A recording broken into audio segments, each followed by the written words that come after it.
अच्छा, मधुकरी पाने में सबसे बड़ी बात क्या है कि व्यक्ति दीन बनता है। वृंदावन की रसोपासना में दीनता बहुत आवश्यक है। अब आप यहां होटल में खाओ, रेस्टोरेंटों में खाओ, दीन थोड़ी बनोगे, लेकिन किसी ब्रजवासी के द्वार पर खड़े इंतजार करे, अंजलि में मांगोगे, दीन बनना पड़ेगा। दीनता। तो इसलिए मधुकरी, हमारे ब्रज के कितने बड़े बड़े संत आज भी मधुकरी पाते हैं, क्योंकि मधुकरी पाने से दीनता आती, अहम शून्य हो जाओगे। ये ऐसे ही नहीं है कि बस कहीं चली आ रही बात करनी है हमको, नहीं। ब्रजवासियों घर का पाओ, मांग करके पाओ, अंजलि में कोई थाली आली नहीं, ऐसे हाथ फैला के। ब्रजवासिन के मधुकरी पाओ और श्री राधा रमण को मन में बसाओ। वृंदावन में नाम जप करने से, वृंदावन में अन्य साधन करने से ठाकुर जी चित्त में विराजेंगे, कंफर्म नहीं है। लेकिन वृंदावन में किसी ब्रजवासी के घर की जूठन मधुकरी पालोगे और नेत्र बंद करके ठाकुर जी का ध्यान करोगे, तुरंत ठाकुर जी प्रकट हो जाएंगे। वृंदावन में मधुकरी की श्रेष्ठता है, पहला नियम। दूसरा, मंगला उठ यमुना जी जाऊं। एक हमारे बिहारी जी के गोस्वामी, पूज्य श्री केडी गोस्वामी जी, आज भी विराजते हैं, लाल जी की सेवा करते हैं। उन्होंने एक बार मुझसे एक बात कही, वे लाला, मैंने उनसे कही, मैंने कि आप बिहारी जी की सेवा करो, बिहारी जी को अपने हाथन से स्पर्श करो, ने कछु अपना अनुभव बताओ। मैंने कहा, आपने बिहारी जी में कभी लाल जी के दर्शन किए या लाडली जू के कभी कृपा भई, कछु मोको बताओ। हम तो ऐसी संतन ने और पुजारी ने और सब हमारे जो गोस्वामी, इनके संग में ऐसी बात ही करूं, मोको कछु बताओ, कछु आपको अनुभव भयो हो तो उनने एक बात बताई कि एक बार बोले, लाला, रात में मैं बिहारी जी की शयन करा करके, शयन जब करा रहा हूं, मालिश कर रहा हूं इत्र की, तो वास्तव में मुझको बस ये रही कि हे बिहारी जी, आपकी इतनी सेवा करिए, आप कभी कृपा करो, कभी अपना अनुभव कराओ। बोले, मैं ये शयन कराते समय ये भावना रख रहा हूँ, बाकी बाद में जाके सो गए। मेरा नियम है लाला, मैं रोज 3 बजे 4 बजे उठ के यमुना जी पे जाऊं और श्री यमुना जी के तट पे थोड़ा टहलूं, ऐसे घूमे जाऊं आगे तक। मैंने कहा अच्छा। फिर बोले कि मैं जैसे ही सुबह उठ करके, रात में बिहारी जी की सेवा करी, सुबह उठ के 3-4 बजे यमुना जी पे गयो टॉर्च लेके, और श्री यमुना जी को प्रणाम करके वाकी रज में बालुका में चलन लगो। थोड़ी दूर लाला सुंदर चंदन की सुगंधी आने लगी। तभी मैंने कहा, देखो टॉर्च थे कि श्री यमुना जी की बालुका में छोटे छोटे चरण बने हैं, श्री जी के और ठाकुर जी के। और ऐसे नहीं कि एक संग वो चरण हैं, ऐसे मानो जैसे चल रहे हों। बोले छोटे छोटे चरणारविंद, उनकी आकृति अलग। जैसे श्रीमद् भागवत में वर्णन है कि ठाकुर जी के चरणों में चिन्ह बने, वज्रांकुश ध्वज सरोरुहलांचनाड्यम, वज्र बना है, चक्र बना है, ध्वजा बनी है ठाकुर जी के चरणों के तलवे पर। बोले ऐसी छवि उन चरण चिन्हों में दिख रही थी। उनने मुझे आज्ञा करी, बोले लाला, यही अनुभव भयो, मैं तो से कहूँ, कभी श्री जी और ठाकुर जी के प्रत्यक्ष अनुभव करने हो ना, तो सवेरे सवेरे भोर में मंगला में यमुना जी चले जाइयो, भले ही स्नान मत करियो, यमुना तट पर घूमते रहियो, कछु तो अनुभव श्री जी कराएंगी। आज भी ब्रह्म मुहूर्त में श्री ठाकुर जी विचरण करते हैं यमुना तट पर। तो मंगला उठ यमुना जी जाऊं और श्री राधा वल्लभ की झांकी पाऊं। मंगला में सबसे श्रेष्ठ दर्शन हमारे श्री राधा वल्लभ जी। पूरे दिन दर्शन श्रेष्ठ हैं, पर मंगला के सबसे विशेष। और अभी तो खिचड़ी भोग प्रसादी पतना शुरू भई कि नहीं, अभी है गई होगी राधा वल्लभ जी में। ऐसी मधुर खिचड़ी बने सवेरे सवेरे ठाकुर जी के, सुबह ही सुबह 2 बजे से बननी शुरू हो जाए, मंगला में भोग लगे ठाकुर जी को। पहली उपासना ब्रज में मधुकरी, दूसरी उपासना यमुना जी, मंगला में दर्शन, तीसरी रसिक जनन की संगत पाऊं। वृंदावन में कोई ऐरे गहरे इनको मित्र मत बनाइयो भैया, वृंदावन में सखा बनाने हो तो रसिकन को ही बनाइयो। जो नित्य बिहारी जी, नित्य राधा वल्लभ, नित्य राधा रमण और इन्हीं के चरित्रन में ही डूबे रहे, ऐसे वैष्णवन को अपनो सखा बना लियो वृंदावन में। आप लोग बाहर के रहवे वाले हो, वृंदावन में यदि कोई एक ब्रजवासी आपको सखा बन जाए तो यूं ही समझियो साक्षात लाल जी हमारे सखा बन गए। वह ब्रजवासी के रूप में लाल जी ने हमारो सखत स्वीकार कियो है। तो पहली सेवा मधुकरी, दूसरी सेवा यमुना जी, तीसरी सेवा रसिक जनन की संगति। और कुंज बिहारी संग नेह लगा, श्री कुंज बिहारी संग नेह लगा। ये तीन कार्य यदि वृंदावन में रह के कर लिए, मधुकरी, मंगला यमुना जी भ्रमण और रसिक जनन की सेवा, इन तीनों को परिणाम कहाँ मिलेगा? तब हमारे लाल जी कह रहे हैं, गोवर्धन पर्वत पे राजो। बंधुओं, गिरिराज जी जो है ये नित्य श्यामा शाम की लीला भूमि है। किशोरी जी और ठाकुर जी अधिकतर मिलन के लिए गोवर्धन पे ही जाते हैं। श्री गिरिराज जी सबसे प्रिय है ठाकुर जी का और किशोरी जी का। इन तीनों उपासनान को करोगे तो अंतिम क्षण में कहा दर्शन होगा? गोवर्धन पर्वत पे राजो।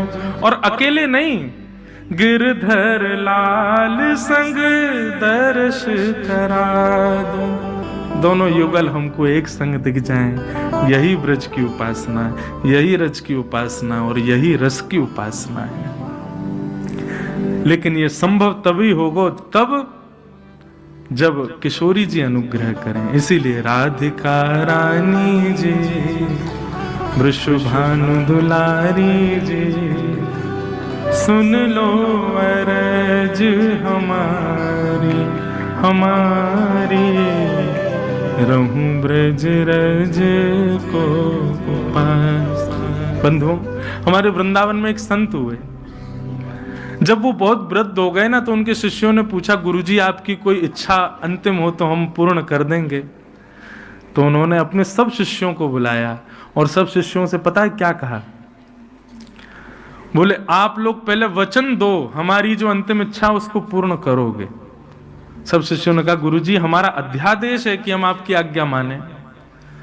गुरुजी ने कहा, जब हमारे प्राण निकल जाए ना, तो एक बैलगाड़ी से हमारे शव को रस्सी से बांध देना और पूरे ब्रजमंडल में तब तक डुलाना जब तक हमारा तन ब्रज की रज में मिल ना जाए। इसी रज में ही पूरा तन घिस घिस करके जब बिल्कुल समिट जाए ना, तब तक घुमाते रहना पूरे ब्रज में। सब शिष्यों के नेत्र सजल हो गए, बोले ये कैसे संभव है? लेकिन जब उनके प्राण, जब भगवत धाम को उनकी प्राप्ति हुई, तो शिष्यों ने थोड़ी इच्छा पूर्ण करी और यमुना जी के तट पर उनका शव बैलगाड़ी से बांध के थोड़ी दूर तक रखा। फिर उसके बाद संस्कार करके जो उनकी राख थी उसको ब्रज के अन्य अन्य अन्य क्षेत्रों में सब जगह वितरित कर दिया। ऐसा है बंधुओं ब्रज और उसकी रज की उपासना। बहुत ऊंची स्थिति है भैया। या जाने कहां गंवार, गंवारन के समझ में ना आवे, पढ़े लिखे इनके बस की बात ना है वृंदावन को समझनो।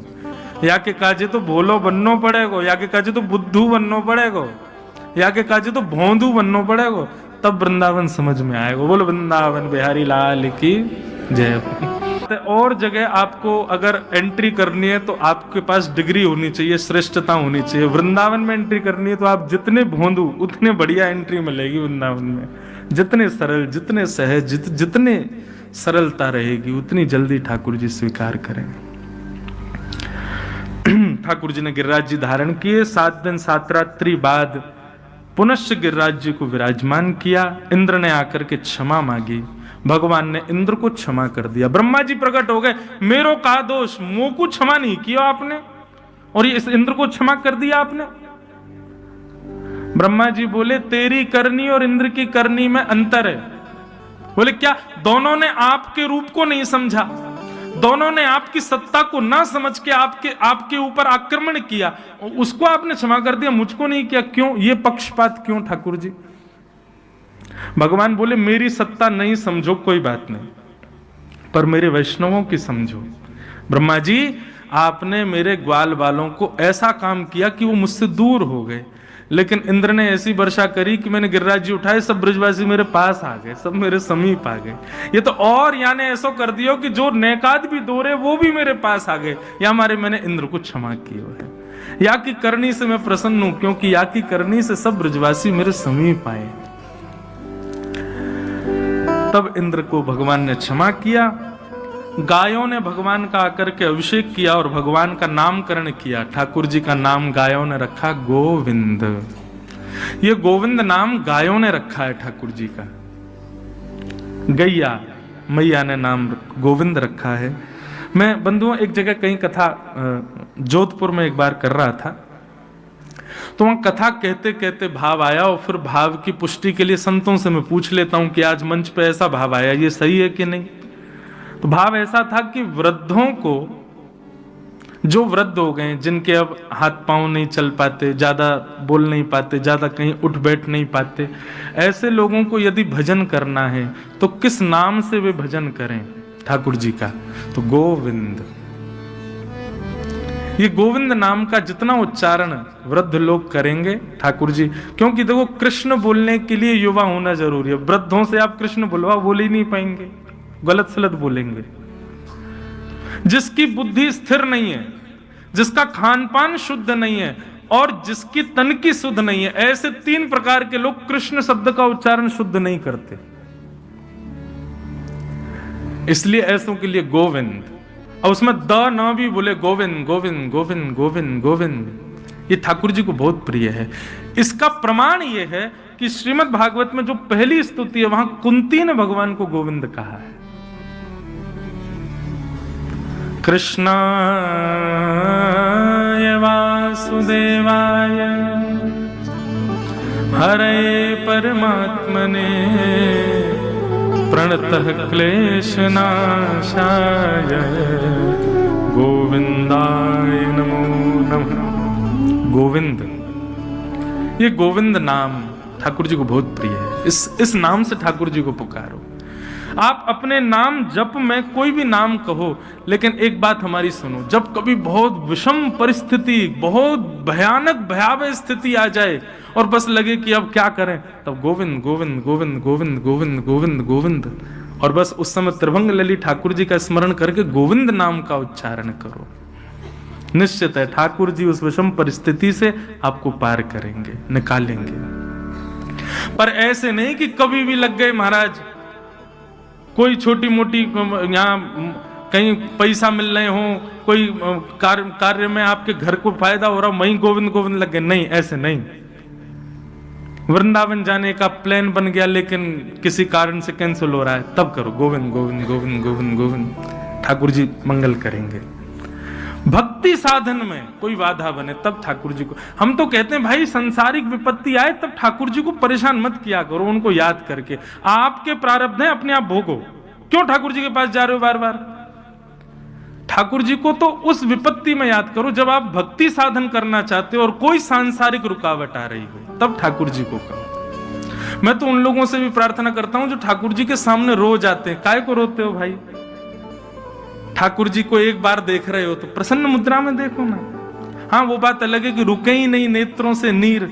अपने आर्तों के लिए कभी ठाकुर जी के आगे मत रो। एक बात कहें, आप जब अपने पीड़ा के कारण ठाकुर जी के आगे कोई प्रार्थना करते हो या रुदन करते हो, तो एक प्रकार से आप ठाकुर जी की परम सत्ता को चैलेंज कर रहे हो कि आपको पता नहीं है कि मैं कितनी पीड़ा में हूं। ठाकुर जी सब अंतर्यामी, उनको सब पता है। उनको बताने की क्या जरूरत है कि आपकी पीड़ा क्या है? सांसारिक पीड़ाओं को स्वयं भोगिए, ठाकुर जी को उसके लिए परेशान मत कीजिए। हाँ, भक्ति में कोई बाधा आ रही हो तब ठाकुर जी से प्रार्थना करो। हमारा सिद्धांत तो भक्ति पथ का यही कहता है। हम अपने कर्म का भोग भोग रहे हैं, उसमें ठाकुर जी को क्यों उपासना कर रहे हैं कि भाई लाल जी आप हमारे जीवन के कष्ट दूर करो? ठीक है, ठाकुर जी के जब हम लोग अनुयायी बनते हैं तो अपने आप ठाकुर जी कष्ट दूर करते हैं, पर इसी के लिए उनकी उपासना मत करो, स्वयं भोगिए उसको। भगवान का नाम गोविंद रखा गया। आहा आगे एकादशी व्रत की कथा आती है। हर वैष्णव को चाहिए बंधुओं, अपनी निष्ठा से एकादशी व्रत करे। बहुत ध्यान से सुनिए। एकादशी व्रत केवल और केवल जीव को अन्न ना देने की प्रक्रिया नहीं है।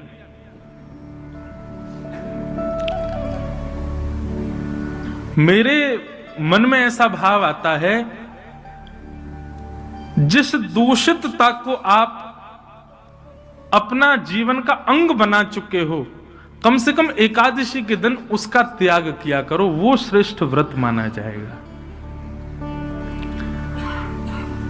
एक जगह की बात है, एक वैष्णव आए तो मैंने उनको कुछ दिया प्रसाद, ठाकुर जी का भोग। महाराज जी आज तो एकादशी है। मैंने कहा भैया तुम्हारी निष्ठा को प्रणाम, भोग नहीं लिया, लेकिन मैंने कहा कोई नहीं, ले जाओ कल पाल लेना। थोड़ी देर बाद मैं कमरे से बाहर निकल गया तो वो कहीं कोने में बैठे और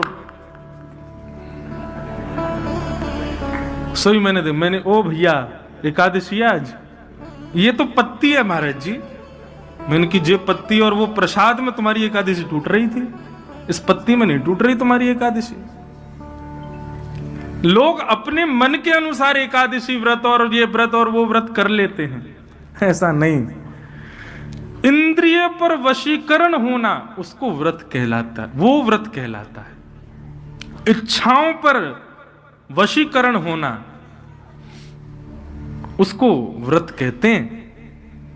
इंद्रिय से तो कई बार ऐसा होता है कि हम सुबह से निकले हैं किसी जरूरी काम से, रात तक भोजन नहीं हुआ, पूरे दिन भूखे रह लेते हैं।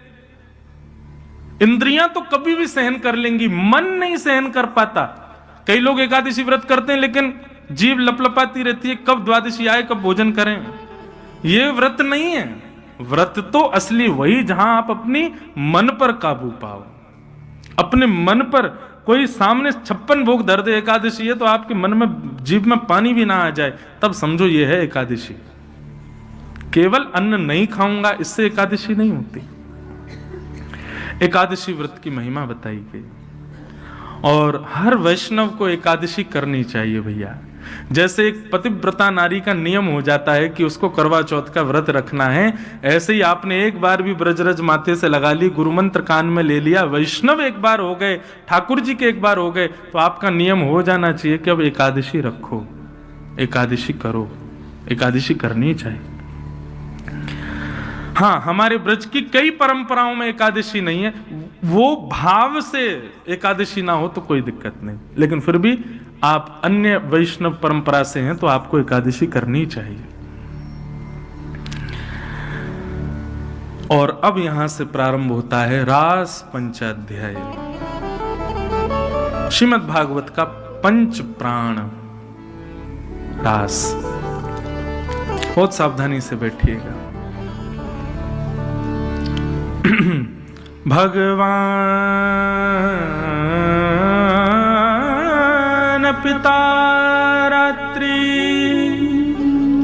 शरदोत्फुल्ल मल्लिका